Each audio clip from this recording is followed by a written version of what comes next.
or maybe because of a book and a film, especially the films, the Harry Potter films, of course. Now, I must say that for the Harry Potter fans, the really interesting things to visit in Oxford would be Christchurch College, which we are not visiting. Now then, the time we have in Oxford is going to be about an hour and a half. In that hour and a half, we will do a walking tour that lasts about 30 or 40 minutes, and you'll have about another 30 minutes of free time.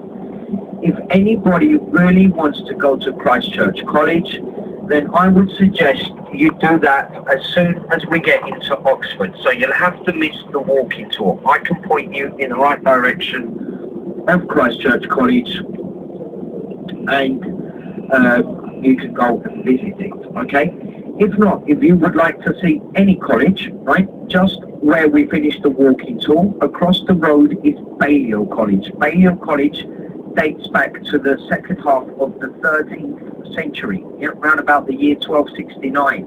It's one of the three colleges that claims to be the oldest, okay? And if you want to visit that, you can. You can just scoot across the road, pay £2, you go inside, and you can visit the quad, some of the communal areas. Of course, you won't be able to visit the library. If a library allowed tourists to go in to visit, it would, of course, no longer be a library. It's going to be a place where people can study, right? So that would defeat the purpose. Of course, you can't visit the dormitories either.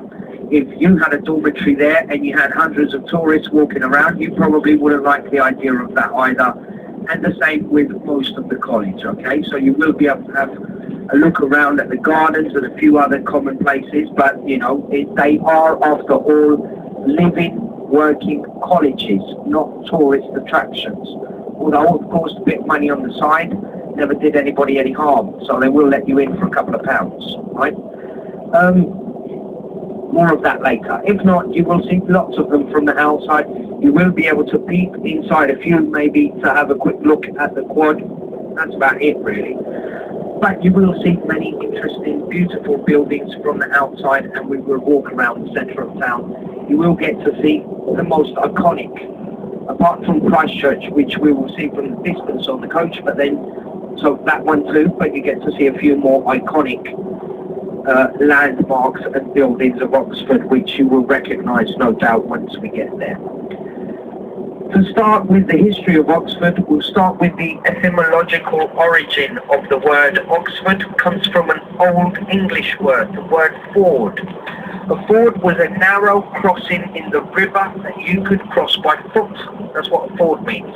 And ox is like oxen, bulls. Yeah. So the place where people would take their cattle to cross a narrow crossing on the river. The River Isis, which in the rest of the country is known as the River Thames. Yeah, they're a little bit special here in Oxford. They like to change the names of things, right? We believe the origins of the town can probably be traced back to the 10th century at least. We know that St. Frida's White, who is the patron saint of Oxford and is buried in the cathedral in Oxford, founded a nunnery where she lived for most of her life until she died in the 10th century. Yeah? So we know that by then the town was already there. From before that, we don't have any other historical records or data. Yeah? Now, already by about the 11th century, Oxford started becoming a place of learning, a place where education took place. Now, if we think back to the society of the 11th century, most people were, of course, completely illiterate. Yeah? As a matter of fact, the only people that could read or write were the royalty, this would be men and women, the aristocracy, mainly the nobility, and would be mainly only the men, and the high clergy, again, mainly only the men. Yeah? So probably 95% of the population was illiterate. So it's not surprising that the education of these higher classes, the education of the young men or young women of these higher classes often took place in the hands of religious orders, yeah? And that is certainly the case of Oxford. Oxford began as a place of teaching in the hands of religious orders. Yeah? However, it's in the second half of the 11th century when Henry II bans English students from going to study in France. It's due to the 7-year war against France that Oxford really starts taking off as a place of learning. Now, Oxford University is the second oldest university in the world. The first oldest is the Sorbonne University in Paris. Yep. So when Henry bans English students from going to study in France, Oxford really starts to develop as a place of learning. Now imagine, these religious orders were monks, abbots, yeah. So the students would live inside these monasteries, inside these abbeys, and also many of these religious orders participated in the Crusades, the war in Holy Land. So the students often, so they were religious warriors, yeah. Maybe the exact same opposite as students of today. Not really interested in religion, not really interested in war either. Yep. Now, in the year 1209, something important happens. There's a conflict known as the Towns and Gowns, because it's a conflict between the townspeople and the students. The gowns referring to the gowns that the students wore and still wear today, right? And basically, what happened is the students seemed to have murdered a woman in the town, and in revenge the townspeople hanged 2 of the students. From that moment onwards, that's when the colleges really start developing separately as colleges, and you will see today that many of these colleges actually look like small fortresses.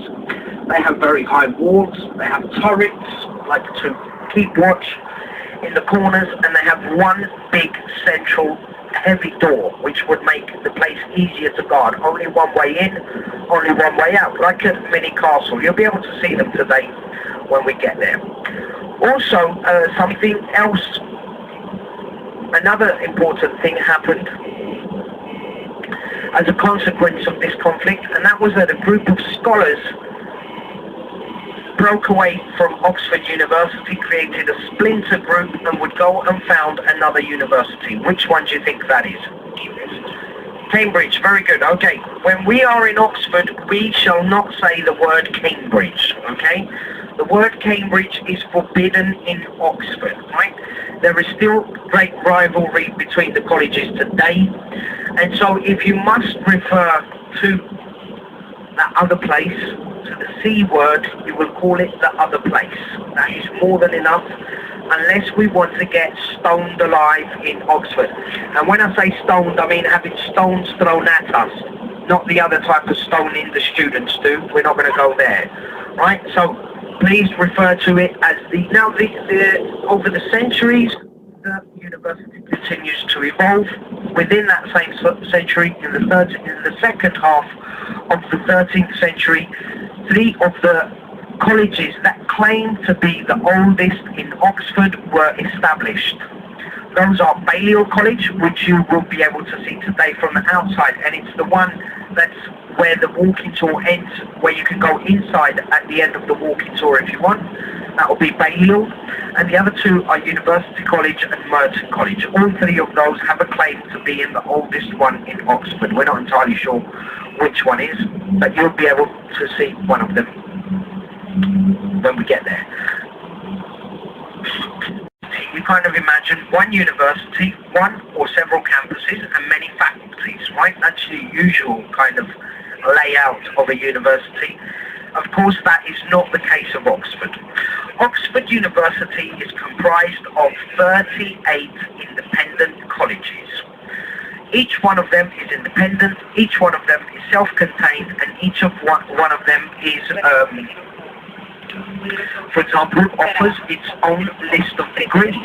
So when you want to apply for Oxford University, you don't apply to Oxford University, you apply to Christchurch, or Balliol, or Oriel, or Merton, or University, or Brasenose, or All Souls, or so on and so forth until 38, right? Whichever college you want to go to. However, so what is the University of Oxford? The University of Oxford, or Oxford University, which is the same thing, obviously, is the organism that is in charge of overseeing these 38 different colleges, and that these 38 colleges adhere to the standards in the level of the quality of the education that is expected here at Oxford. And also, it is the proprietor of the Bodleian Library. The Bodleian Library is one of the most important libraries in the world. And I will tell you why when we get there, yes? Drum roll for suspense, and you'll have to wait for that. So, each college is self-contained. Each college will have its own lecture rooms, will have its own conference rooms, its own library, its own reading, its own dormitories, its own dining halls, independently, contained within the walls of that college. In the centre, it will have a quad. They will have a quadrangle, a bit like a cloister. Remember, it's always the origin of the monastic orders, yeah? So it's a bit like a cloister, an interior space supposed to be a refuge of peace and tranquility for people to study or meditate, contemplate, and so on. Of course, not much meditating takes place today, I suppose. It's more licking of the wounds after last night's party, probably, more than anything else. But hey, you know, they have a nice, quiet, tranquil space. So, going back to the different colleges. Now notice I didn't say anything about classrooms, because there are no classes. Students at Oxford University do not have classes. All they have to do is pay for their diploma and they get it. No, that's a joke. That's a joke. But they don't have classes. They have tutorials, okay? And in those tutorials, the lecturers, professors, and others will guide and advise the students on the readings they need to prepare and on the coursework they need to hand in. Those could be essays, they could be dissertations, they could be theses, or other written projects, as well as the readings they need to prepare to sit their quarterly exams, okay? So, but a lot of the study is done by their own accord. It's called self-study, and this is not only in Oxford, it is pretty common in most universities, well, not most, but a lot of universities in this country. In the case of Oxford, it's probably due to the monastic origins, where the students lived with the monks the same type of life as the monks. So a lot of the times they would be in silence, studying, contemplating, meditating, and everything else. Oh dear, here we are again. Stuck in traffic. Right, let's see. Let me check the traffic before I continue making some commentaries. Our mainly taught here at Oxford are mathematics and humanities. However, between all the different colleges, you will be able to find practically every degree there is under the sun. Yeah, there are 38 colleges after all, and you know, the population of Oxford is about 160,000 today, or 22,000 or so are students. So it's quite a big university. Yeah, it's quite a lot of students here at Oxford, and you know, so. But mainly technical degrees will be done at the other place. Mainly mathematics and humanities happen here in Oxford. However, there is, for example, one college, Oxford Brookes, which is all technical, yeah? Architecture, engineering, that type of thing. So it does depend. Now then, what else? Well, you know, I suppose you'd like to know, how do you get into Oxford University? Well, you get into Oxford University if you're a very bright student. That's for starters. Okay. For example, Here in England, normally students start preparing for university really at the age of 14. At the age of 14, you kind of need to think what you want to do. Are you going to do humanities? Are you going to do sciences? Yeah, and start preparing for that. You need to have, we have 2 cycles of what we call secondary education. 10 to 14. Well, no, really, 14 to 16 and 16 to 18. Those are the 2. You pretty much need to have straight A's, so near 100% on everything from the age of 14 if you want to go to one of the 2, universities, Oxford in this case. And then if you have good enough grades, they will invite you to go along for a personal interview. That personal interview is like a work interview. If you are successful at that interview, and then previous payment of the tuition fees, you will be invited to join the college. Another thing that helps is your surname. If you've had several generations of your family studying in one particular college, then not only will it help you to get into that college, you will kind of be expected to go to that college, by your family and by, the college itself, really. It is all very, very traditional, okay? Very, there will be families that have been sending their boys and now girls, but, until the last college to accept women was back in 1965, so not that long ago, really. But you will be, they will be expected to go to that college. That obviously helps, yeah? How much does it cost to go to university here in Oxford? Right. Tuition fees in this country are regulated by the government, by law. Last 2 years ago, they put up that maximum price to £9,000 a year. How much do you think colleges in Oxford charge? Correct, £9,000 a year, right? Until that, it was £3,000 a year. About 20 years ago, it was free. In Scotland, it is still free today, but not here in England. That's if you're British. Also, if you're British or born in this country or have been living here for more than 5 years, right? Living, working, therefore contributing. Most British or the other categories I've just mentioned will be entitled to a grant, which is some money the government gives them to help pay their tuition fees, could be up to a third. And then will also be entitled to a loan, a commercial loan by a bank at 0% interest or very low interest, which they either start paying back when they finish their degree and start earning more than £15,000 a year, which any graduate job pays more than £15,000 a year, or if they quit the course or they don't get enough credits in a year. In that case, not only do you pay back the loan, you also pay back the grants. So that's one encouragement for people to do well, I suppose.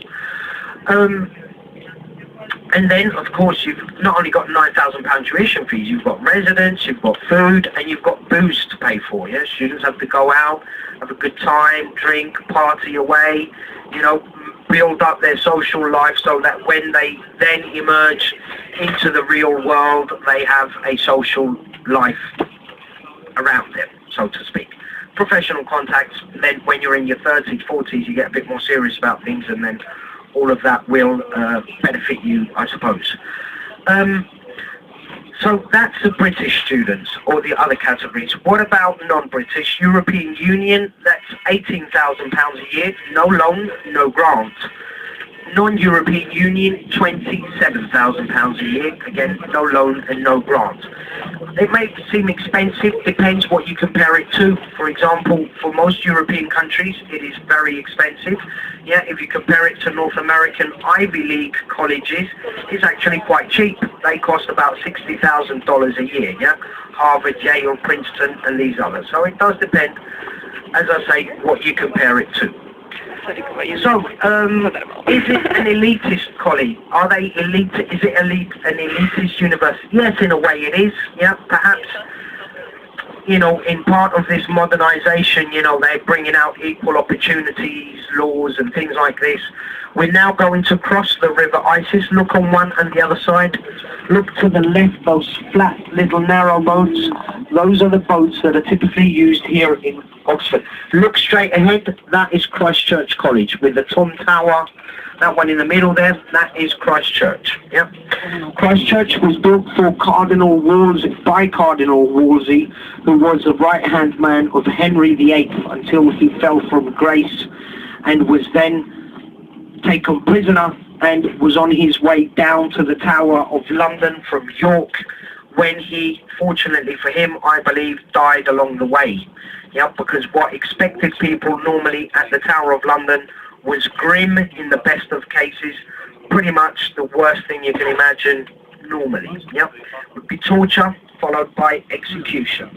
That's what, and execution could be very, very horrible. Could be hanged, drawn and quartered, or if you were lucky, simply beheaded. Yep, beheaded was a nice way of dying. Hanged, drawn and quartered would be what happened to most people who were accused of treason. You would be hanged by the neck, and while you were still alive, they would take a sword to your abdomen, draw out your intestines and put you down on the floor, make a fire with your innards, put it on the fire. If you were a man, snip the you-know-what, that would go on the fire as well.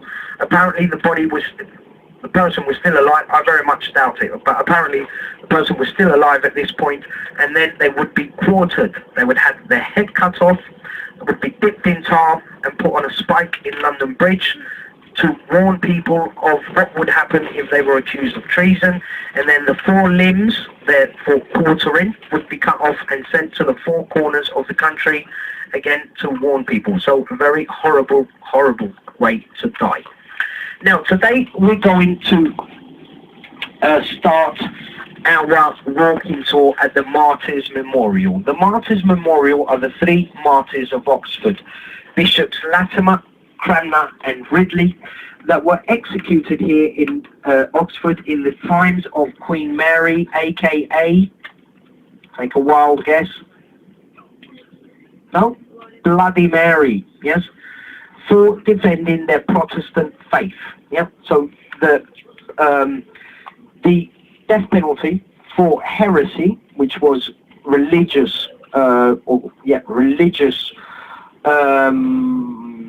crimes, so to say, was to be burnt alive at the stake. Okay, so they tie you to a stake, put you on top of a load of dry wood, set fire to it, and let you burn. Yeah.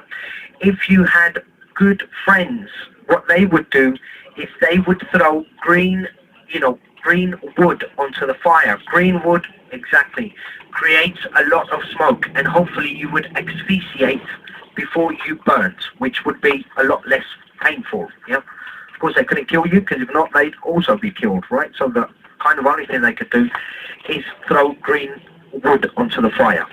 They are very dark, very horrible periods in the history of our country.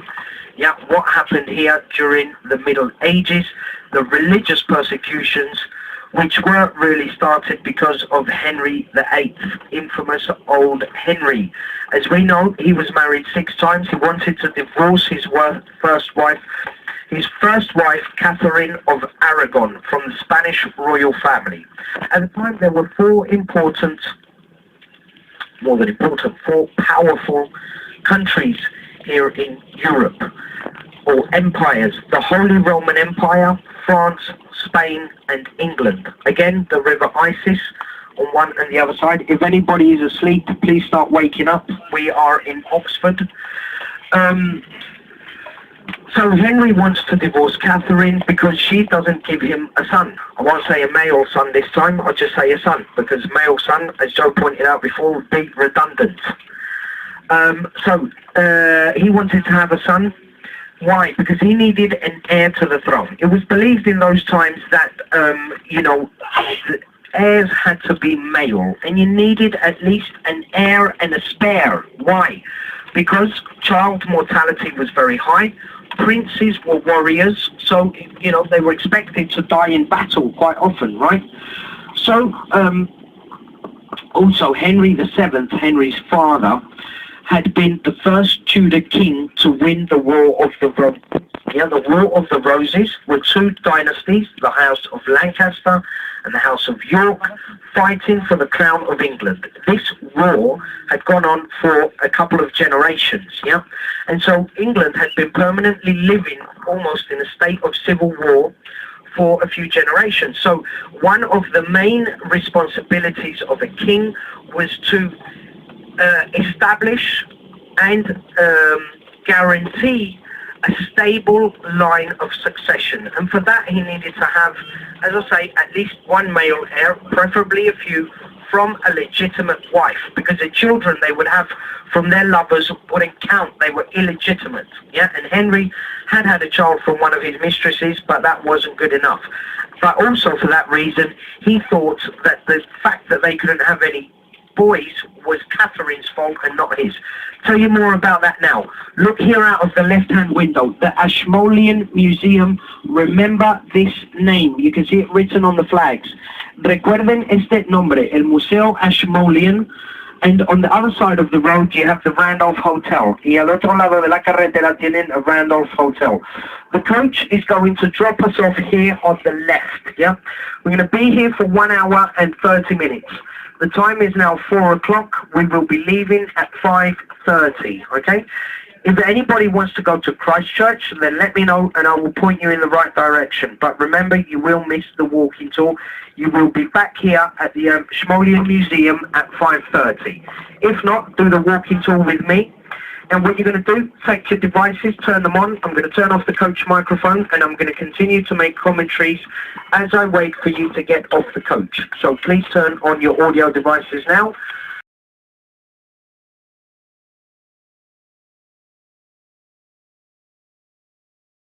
New form of religion, was accused of heresy and was therefore executed. He also began a campaign that was known as the dissolution of the monasteries. This happened in the 1530s, yeah? What happened during that campaign, is that Henry abolished all the Catholic orders in this country.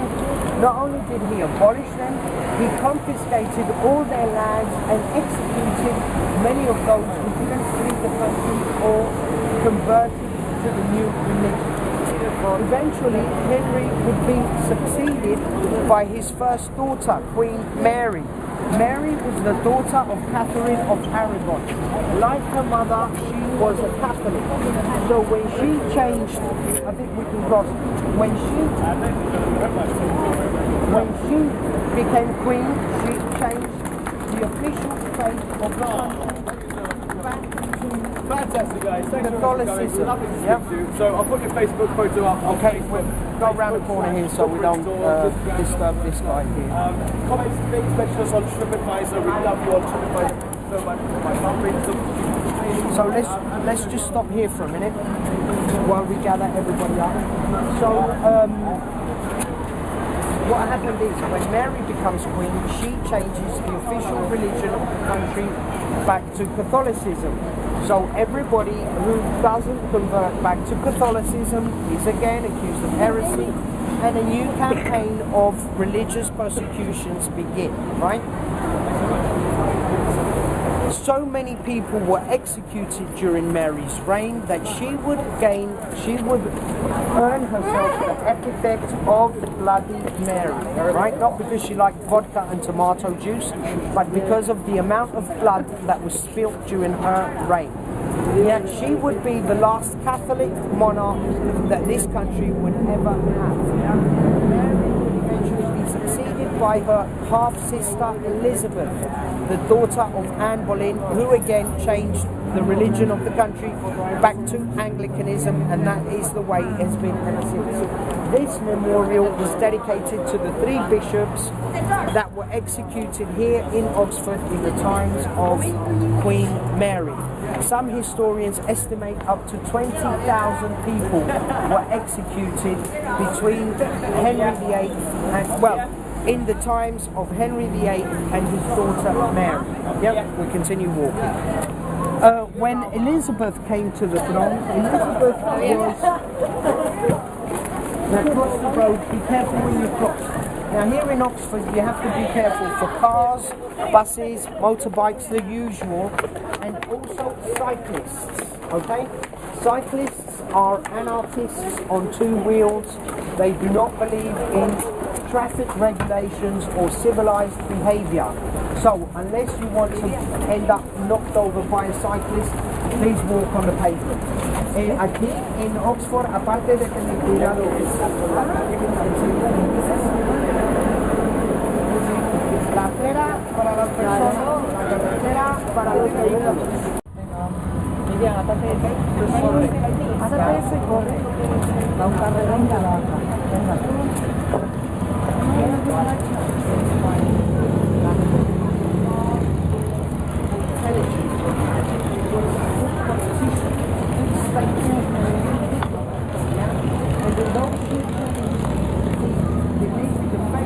Country back to Protestantism because she was a Protestant.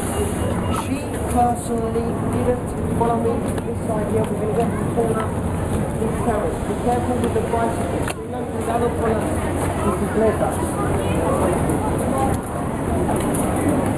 Honestly, I think this is a speed break. Anyway, let's gather here for a minute. Elizabeth would change religion, would change the faith of the country again, but would not begin religious persecutions. Religious persecutions would continue for a long time, but not instigated by the monarchy, but rather instigated by the religious orders, the churches themselves. Okay? Right, this cross here marks the spot where the martyrs of Oxford were executed. So, yeah, that place there. Este lugar de aquí marca el lugar donde fueron ejecutados los mártires de Oxford. And there you have a plaque on the wall that makes, well, a commemorative plaque that tells you a bit more about the case. Yeah? Again, one of those tragic periods in the history of our country. Guys, we must walk on the pavement, please, not on the road. Tenemos que caminar por la... ¿A dónde quieres ir? Christchurch. At the bottom, the place will be the oldest. We will finish the walking tour here. If then you want to go inside to Balliol College, it's round up, it's just across the road, £2 to get inside. Ese merece la pena, es el que merece la pena. Claro, es el que está más cerca y más fácil de ver. Vale. Ese vale dos. A big door in the center, yeah, they look like small porches. And that is why traveling.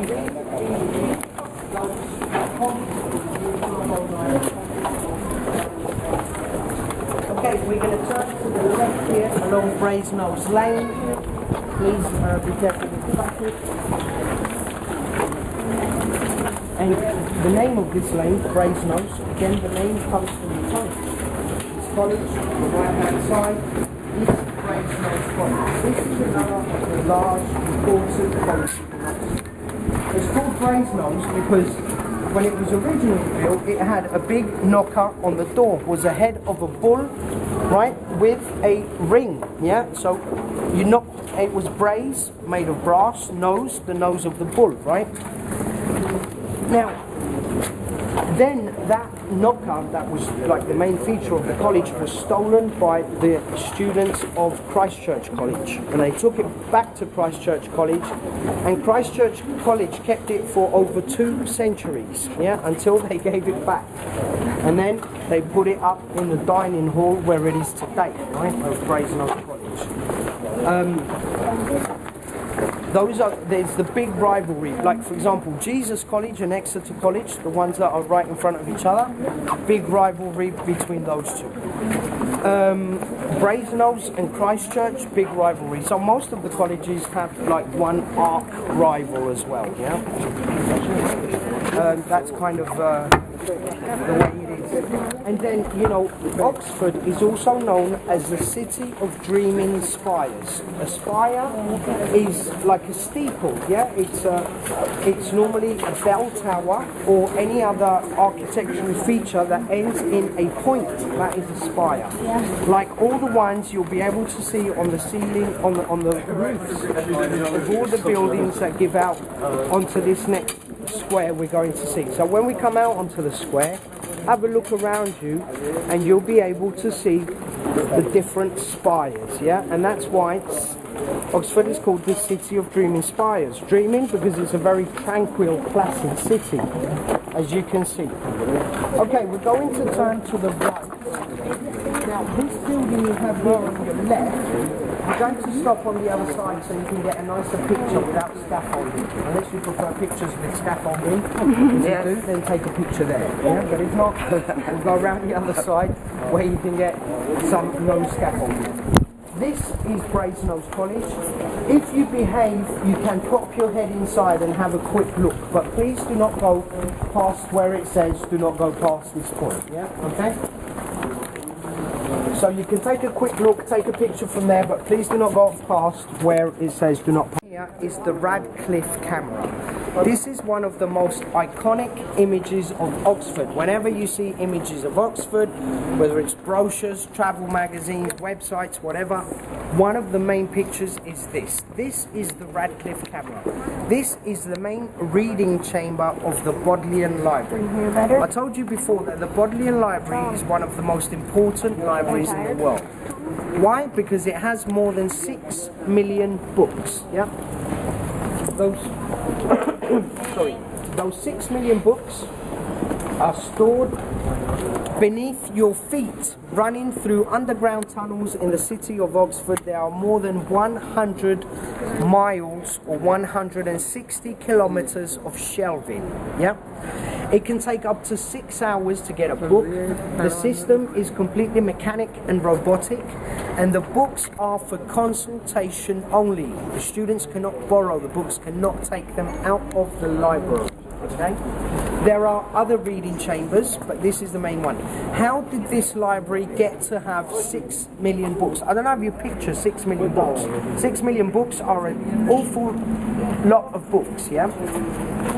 It was in the year, round about the year 1604, there was an agreement between Mr. John Radcliffe, hence the Radcliffe camera, and the Stationers' Company. Those were the biggest publishers in the country at the time. And between Mr. Radcliffe and the owner of the Stationers' Company, they came to a verbal agreement by which the printer would give the Bodleian a copy of every book it published in English. Yeah? That was in the year 1604. Today, in the year 2013, that verbal agreement that was sealed by a handshake between two gentlemen is still respected by all the editorials in this country and most of the editorials in the English-speaking world. So the Bodleian gets a free sample of practically every book that is written in English as well as many other languages. Yeah? And that's what I mean, you know, when I say traditions are important in this country. Yeah? A handshake, an agreement between two gentlemen 400 years ago is still respected today. Yeah? So let's continue. For many years, we celebrate the honorary graduation of the university, though not anymore, probably because the celebration not exactly the type of celebration the church is interested in nowadays. But historically, it's also important. It was the place where the martyrs of Oxford were tried and executed, and it was also the place where a few centuries later, John Wesley, the founder of the Methodist movement of America, which is one of the biggest Protestant faiths in America, started preaching in this very church here of St. Mary's, yeah, in Oxford. Okay, also played an important part during the English Civil War, when the parliamentarians, Oliver Cromwell, the people that were against the king, came to take Oxford. Oxford was royalist, yeah, Oxford was in favour of the king, not of the parliamentarians. Okay, as we continue to walk around, have a look at this. See what you think of this. What you think of this? Do you like? Nice? Or no nice? Nice. Nice? Do you know what this is? Yes, I like it. This is part of a global movement, right? A bit like the locks on the bridges, yeah? The idea is to decorate cities and make them look more beautiful with knitwear. Well, I mean, you know, beauty is subjective, isn't it? It's in the eye of the beholder. But if you ask me, my humble opinion, I mean, does this make it look any more beautiful? I really don't think it does. I think people have too much time in their hands. Obviously, not So beautiful. I love that. People have time what it feels like to play all these sort of This is All Souls College. Now come up to the gate. This is again the most beautiful colleges in Oxford. I know it's very difficult to say which is the most beautiful because most of them are very beautiful. But look at this facade. This was a facade that was designed by Nicholas Hawksmoor, one of the most important architects in Oxford. And if you come up to the gate and you look up to the left-hand side, you'll see a solar calendar that was designed by Sir Christopher Wren. So Christopher Wren being one of the most important architects in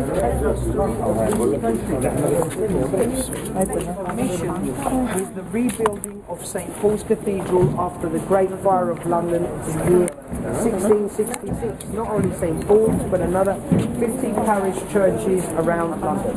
It's a college from what degree? This is a postgraduate college. Postgraduate. This is All Souls. This is probably the most difficult college to get into in Oxford because it is a college for fellows. What are fellows? Fellows are Oxford University graduates and other leading senior academics and intellectuals of their field. It is also therefore a night school. Most of the students here have to work. They are professors, teachers, lecturers, researchers, writers and so on, yeah? So that's why it's the most difficult one to get into, and it's also a night school. And the University of the Laws, the College of the Laws. Law College? Yes. There isn't one in particular. There are, if you're interested in coming here, it takes a lot of research. You have to go into the university website, then look at the different colleges, what degrees they offer. Their methods are different from the other. Yeah, I don't know what it's like in your country, but here it's not. You go to class Monday morning, you've got Roman law. Tuesday afternoon, you've got civil law. No, here are your books. Learn it, start writing, come back.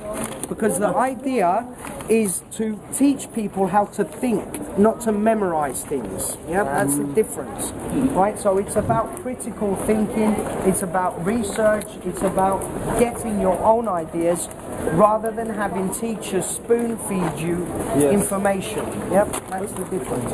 So, Todos los Santos. It's more difficult, but it's also much more interesting. You know, I studied in Spain, I studied here, and I think teaching, not here in Oxford, here in England, I think teaching is different. You know, in Spain, when I was there, you just need to memorize things.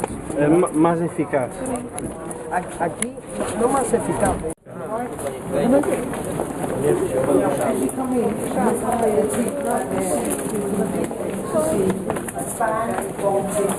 This is characteristic of English Gothic architecture. If you look at the third coat of arms, the one in the middle, you will see the coat of arms of the University of Oxford.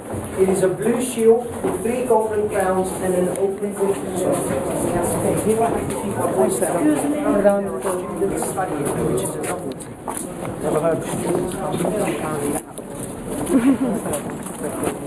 That shield represents the college, the university. Yeah, you've got an open book with an inscription in Latin that says "God lights my path," and 3 crowns which represent the connection between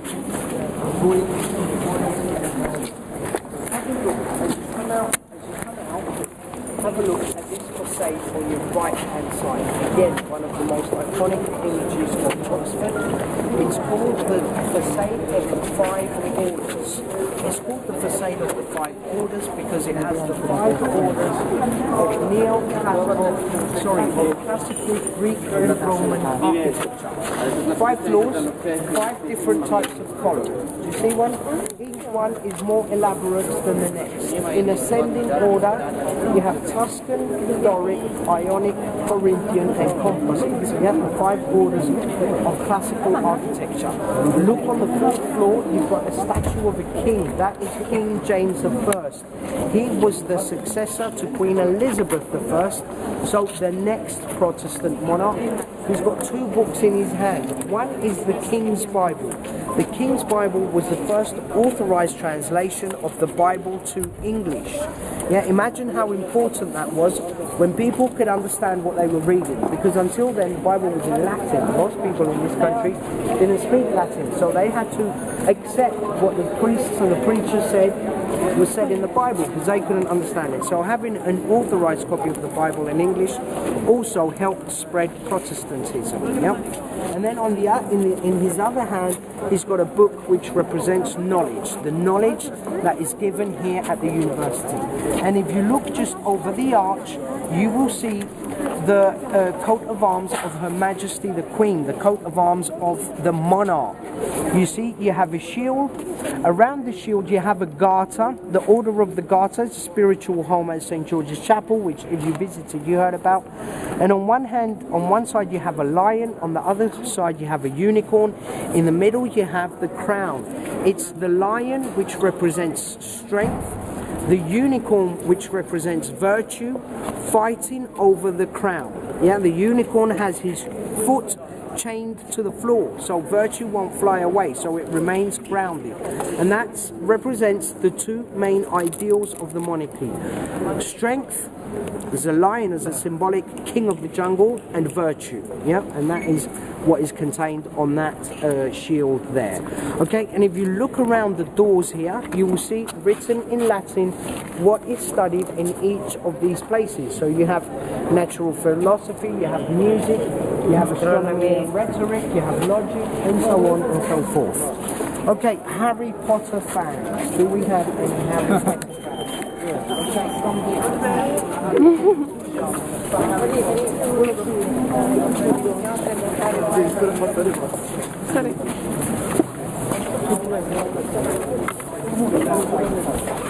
Okay, so let's see Harry Potter fans.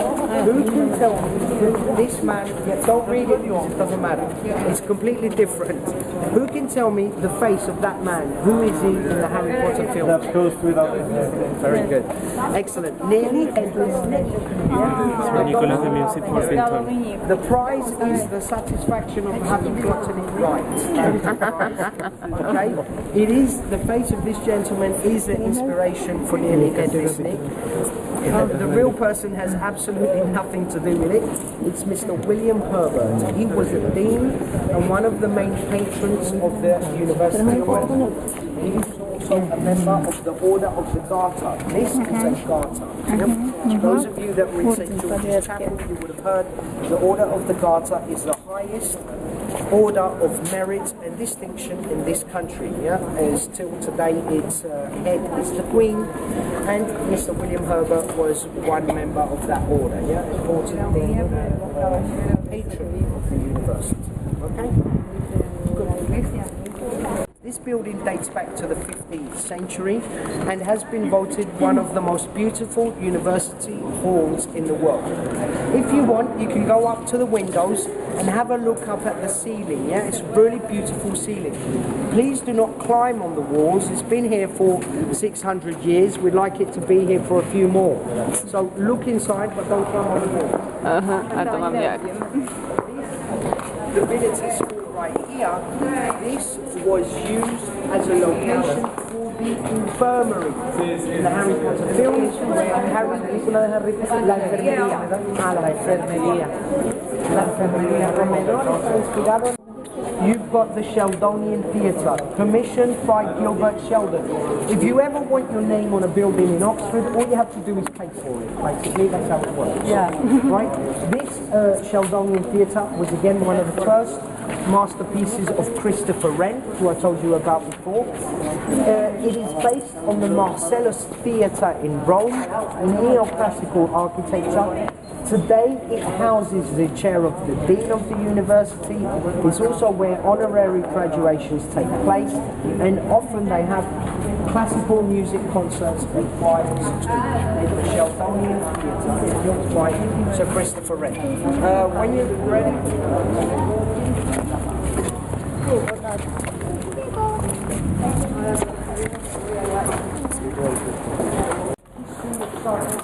This is a museum with very actually a few nice interesting perhaps the most interesting one is a board that was used by Einstein while he was lecturing here at Oxford University, and it still has his own handwriting on that board. Okay, one right. Who can tell me what that is on the floor? Related to Harry Potter, what is it? And on his head. The scar on his head. Yes, apparently, I do emphasize everything is apparently. Yes, apparently That's vandalism.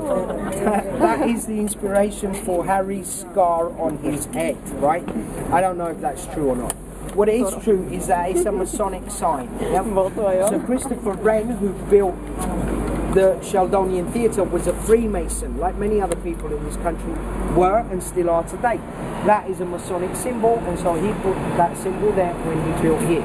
The Freemasons are not a secret society, because you all know who they are, but they are a society with secrets, which is not exactly the same thing. Right? So, yes? Go away. Columns here, as you go out, you can turn around and look. These are the head of 13 bearded men, the busts. They're known as the worthies, the apostles, the disciples. They were commissioned by Sir Christopher Wren when he built the Sheldonian Theatre, but he never said what they were, so we don't know what they are. Me personally, I think it was the 13 types of beards that were in at the time, but I mean, that's just my opinion. You know, it was like when you go into a barber's today and they got pictures of different haircuts and beards. That was the same thing at the time. That's just my opinion. If you don't like it, you can choose one of your own. No one's going to tell you you're wrong, because nobody knows. Isn't that grand? Okay then, folks, let's continue. We're almost finished.